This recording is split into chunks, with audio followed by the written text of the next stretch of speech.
Ladies and gentlemen, dear friends of classical archives, I am Edvard Grieg, born in 1843 in the city of Bergen, on the western coast of Norway, a place of mountains, rain, and the restless sea. Those landscapes shaped me more deeply than any teacher ever could.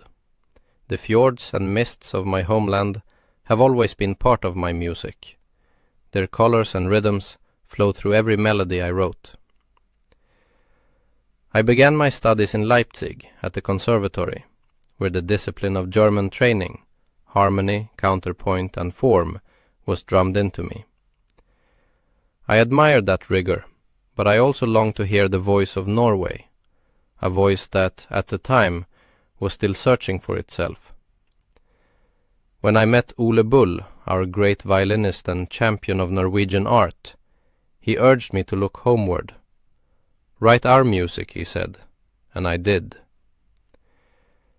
Later, in Copenhagen, I met Rikard Nordrock, whose fierce patriotism inspired me profoundly.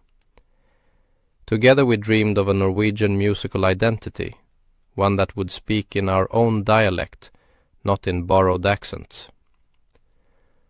When Nordrock died so young, I felt it my duty to carry that dream forward. Throughout my life, I was fortunate to cross paths with remarkable artists. I met Franz Liszt in Rome. He played my piano concerto at sight, from memory, and when he finished, he exclaimed, "Keep going your own way." I never forgot that.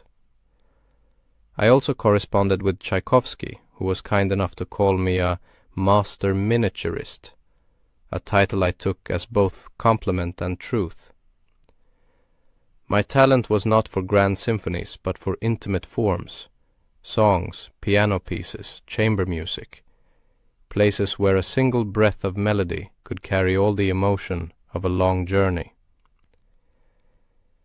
People often know me through the Peer Gynt suites, Morning Mood in the Hall of the Mountain King, pieces that have traveled farther than I ever did. Yet behind them lies something quieter, the folk songs of my country, the hymns, the dances, all reborn through my pen, transformed but still unmistakably Norwegian. In my final years I returned often to my home, Troldhaugen, overlooking the water near Bergen. There I composed, walked, and listened to the wind in the trees, the same sound I had heard as a boy.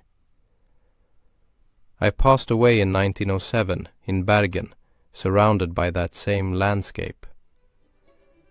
If my music endures, perhaps it is because it carries a piece of that northern air, fresh, melancholy, and filled with the hope that beauty, even when born in solitude, can speak to every human heart. Thank you.